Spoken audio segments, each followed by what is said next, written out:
வீடியோவில் Tamil previous year questions வந்து பார்ப்போம். பொங்கலை அறுவடை திருவிழாவாக கொண்டாடும் மேலை நாடுகள் வந்து என்னென்னு கேட்குறாங்க. Japan, Java.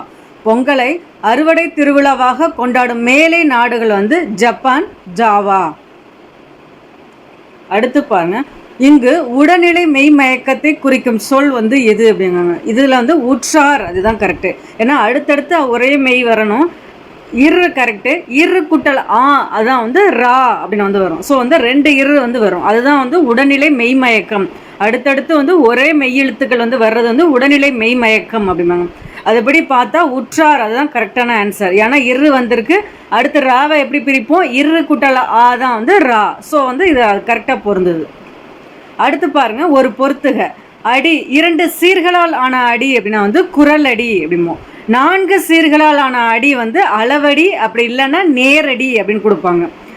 5 சீர்களால் ஆன அடி வந்து என்ன? நெடிலடி. 5க்கும் அதிகமான சீரடி அப்படின்னா வந்து களி நெடிலடி அப்படிம்பாங்க.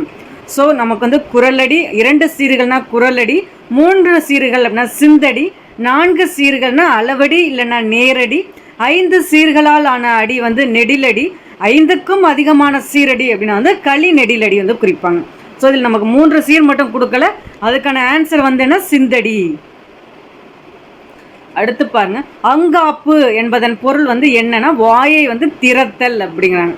அங்காப்பு என்பதன் பொருள் வாயை திறத்தல். அடுத்து பாருங்க, கார்குலாம் என்னும் சொல் எவ்வேற்றுமை தொகையை வந்து குறிக்கும் அப்படிங்கிறாங்க. கார்குலாம் அப்படின்னா வந்து 6ஆம் வேற்றுமை தொகை தான் கார்குலாம். கார்குலாம் என்னும் சொல் வந்து எவ்வேற்றுமை தொகை அப்படிங்கிறாங்க. 6ஆம் வேற்றுமை தொகை. அடுத்து ஒரு பொறுத்துக, ரொம்ப முக்கியமான பொறுத்துக. திணை மாலை 150 அப்படின்னா வந்து கனி மேதாவியார் அப்படிம்பாங்க. திரிகடுகம் நல்லாதனார். திணைமொழி 50 வந்து கண்ணன் ஜேந்தனார். புறப்பொருள் வெண்பா மாலை வந்து ஊவே சாமிநாத ஐயர் அப்படிங்க. திணை மாலை 150 அப்படின்னா வந்து கனி மேதாவியார். ஏலாதி அப்படின்னாலும் வந்து கனி மேதாவியாக தான் வருவாங்க. ஸோ வந்து 14 கீழ்கணக்கு நூல்களில் வந்து 2 நூல்களை பாடியவர் யார் அப்படின்னு கேட்டிருக்காங்க. கனி மேதாவியார். ஸோ திணைமாலை 150 இதன் ஆசிரியர் வந்து கனி மேதாவியார். திரிகடுகம் நல்லாதனார். திணைமொழி 50 கண்ணன் ஜேந்தனார். புறப்பொருள் வெண்பா மாலை ஊவே சாமிநாத ஐயர். அடுத்து பாருங்க, இல்லை என்பதன் வந்து இலக்கண குறிப்பு வந்து கூறுக அப்படிங்கிறாங்க. இல்லை அப்படின்னா வந்து குறிப்பு வினைமுற்று அப்படின்னு வந்து சொல்றாங்க. இல்லை என்பதன் இலக்கண குறிப்பு வந்து குறிப்பு வினைமுற்று. மைட் இஸ் ரைட் இதன் தமிழாக்கம் வந்து என்ன சொல்றாங்க அப்படின்னா வந்து வல்லான் வகுத்ததே வாய்க்கால், அதுதான் வந்து கரெக்டான ஆன்சர். மைட் இஸ் ரைட் இதன் தமிழாக்கம் வல்லான் வகுத்ததே வாய்க்கால். அடுத்து ஒரு பொறுத்துக பாருங்க, குமரன், தென்னை இதெல்லாம் வந்து பொருட்பெயர். காடு, மலை வந்து இடப்பெயர். பூ, காய் இதெல்லாம் சினைப்பெயர். திங்கள், வாரம் காலப்பெயர். இது ஈஸியாக தான் இருக்குது. குமரன், தென்னை எல்லாம் பொருட்பெயர். காடு, மலை இடப்பெயர். பூ, காய் வந்து சினைப்பெயர். திங்கள், வாரம் வந்து காலப்பெயர். அடுத்து பாருங்க, அகர வரிசைப்படி சொற்களை சீர் செய்க அப்படிங்கையில் அந்த நாடு, நுங்கு, நெய்தல், நொச்சி இதுதான் கரெக்டு. நாடு, நுங்கு, நெய்தல், நொச்சி. அடுத்து ஒரு பொறுத்துக. ஐதீகம் அப்படின்னா உலக வழக்கு. இருதயம் அப்படின்னா நெஞ்சகம். ஆஸ்தி சொத்து. உபசரித்தல்னா விருந்தோம்பல். ஐதீகம்னா உலக வழக்கு. இருதயம் நெஞ்சகம். ஆஸ்தி சொத்து. உபசரித்தல் அப்படின்னா விருந்தோம்பல். பிறமொழி சொல் களவாத தொடரை எடுத்து எழுதுக அப்படிங்கிறாங்க. வானூர்தி ஒரு அறிவியல் ஆக்கம் அப்படிங்கிறாங்க. பிறமொழி களவாத சொல் அப்படின்னா நீங்கள் ஏபிசியை பார்த்தவே தெரியும். டி தான் கரெக்டான ஆன்சர். வானூர்தி ஒரு அறிவியல் ஆக்கம்.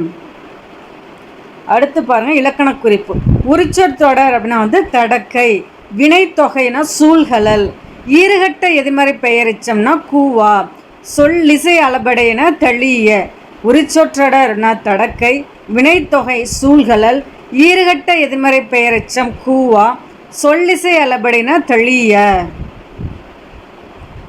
ஜியு போப் தொகுத்த நூலின் பெயர் வந்து என்னன்னா தமிழ் செய்யுள் கலம்பகம் அப்படின்னு. ஜியு போப் தொகுத்த நூலின் பெயர் தமிழ் செய்யுள் கலம்பகம். கண்ணதாசன் படைத்த இனிய நாடகம் வந்து என்னன்னா ராஜதண்டனை அப்படின்னாங்க. கண்ணதாசன் படைத்த இனிய நாடகம் ராஜதண்டனை. அவர் சாகித்ய அகாதமி விருது வாங்கியிருப்பாங்க. எந்த இதுக்காகனா சேரமான் காதலி அந்த இதுக்காக வந்து சாகித்ய அகாதமி விருது பெற்றிருப்பாங்க. அடிக்கடி கேட்டிருக்காங்க, நோட் பண்ணிக்கோங்க. கண்ணதாசன் படைத்த இனிய நாடகம் ராஜதண்டனை. வரலாற்றில் வள்ளியம்மையின் பெயர் என்றும் நிலைத்து நிற்கும் என்று காந்தியடிகள் எந்த நூலில் வந்து கூறினார் அப்படிங்கிறாங்க. தென்னாப்பிரிக்க சத்தியாகிரகம். வரலாற்றில் வள்ளியம்மையின் பெயர் என்றும் நிலைத்து நிற்கும் என்று காந்தியடிகள் எந்த நூலில் கூறினார் அப்படின்னா வந்து தென்னாப்பிரிக்க சத்தியாகிரகம். நான் தனியாக வாழவில்லை, தமிழோடு வாழ்கிறேன். இந்த கூற்றுக்கு உரியவர் வந்து திருவிக. அவர் தமிழ் மூச்சை விட்டு சென்ற நாள் வந்துன்னா 1953 செப்டம்பர் 17. ஸோ இறந்த ஆண்டு கேட்டிருக்காங்க. அது யாருன்னு தெரிஞ்சாதான் அதை சொல்ல முடியும். ஸோ திருவிக தான் இந்த கூற்றுக்கு உரியவர். அவர் இறந்த ஆண்டு 1953 செப்டம்பர் 17. இதே செப்டம்பர் 17 தான் வந்து பெரியார் அவர்களோட பிறந்த தினம். செப்டம்பர் 15 வந்து அண்ணா பிறந்த தினம். சட்டை என்ற சிறுகதையை எழுதியவர் யார் அப்படின்னா வந்து ஜெயகாந்தன். சட்டை என்ற சிறுகதையை எழுதியவர் வந்து ஜெயகாந்தன். கிறிஸ்துவ சமயத்தாரின் கலைக்களஞ்சியம் அப்படின்னா தேம்பாவணி அப்படிம்பாங்க. கிறிஸ்துவ சமயத்தாரின் கலைக்களஞ்சியம் அப்படின்னா தேம்பாவணி. இதன் ஆசிரியர் யார் அப்படின்னா வீரமாமுனிவர். கிறிஸ்துவ சமயத்தாரின் கலைக்களஞ்சியம் தேம்பாவணி. மருமக்கள் வழி மானியம் என்ற நூலை எழுதியவர் யார் அப்படின்னா கவிமணி தேசிக விநாயகம் பிள்ளை. மருமக்கள் வழி மான்மியம் என்ற நூலை எழுதியவர் வந்து கவிமணி தேசிக விநாயகம் பிள்ளை. இவர் எத்தனை ஆண்டுகள் ஆசிரியராக பணியாற்றியிருக்காங்கன்னு கேட்டிருக்காங்க. 36 ஆண்டுகள் வந்து ஆசிரியராக பணியாற்றியிருக்காங்க. மங்கையராக பிறப்பதற்கு நல்ல மாதவம் செய்திட வேண்டுமம்மா. இதெல்லாம் வந்து கவிமணி அவர்களுடைய ரொம்ப முக்கியமான கோட்ஸ், நல்லா நோட் பண்ணிக்கோங்க. தென்னிந்திய சமூக சீர்திருத்தத்தின் தந்தை என அழைக்கப்படுபவர் யாருன்னா அயோத்திதாச பண்டிதர். தென்னிந்திய சமூக சீர்திருத்தத்தின் தந்தை என அழைக்கப்படுபவர் வந்து அயோத்திதாச பண்டிதர். ஸோ அயோத்திதாச பண்டிதரோட இயற்பெயர் வந்து காத்தவராயன் அப்படின்னு சொல்லுவாங்க. அவர் ஒரு பைசா தமிழன்கிற இதில் வந்து நடத்தியிருப்பாங்க. 1907. அவர் இறக்குற ஆண்டு 1914 வரையுமே அதை கண்டினியூ பண்ணியிருப்பாங்க. ஒரு பைசா தமிழன் எந்த ஆண்டு தொடங்க பெற்றது? 1907. ஆசிரியர் அயோத்திதாசர். பம்மல் சம்பந்த நிறுவிய நாடக சபா வந்து எதுனா சுகுணவிலாச சபைங்க. பம்மல் சம்பந்தம் நிறுவிய நாடக சபா வந்து சுகுணவிலாச சபை. இந்திய அரசியலில் சாணக்கியர் என்று போற்றப்படுபவர் யார் அப்படின்னா ராஜகோபாலாச்சாரியார். ராஜாஜியை தான் வந்து இந்திய அரசியலின் வந்து சாணக்கியர் அப்படின்னு வந்து குறிப்பிடுவாங்க. அவங்க வந்து என்ன 2 தடவை சிஎம்மாக இருந்திருப்பாங்க. ஒன்று 1937 to 39, அடுத்து 1952 to 54. அதுக்கப்புறம் தான் காமராஜர் ஐயா வந்து வந்திருப்பாங்க 54 to 63.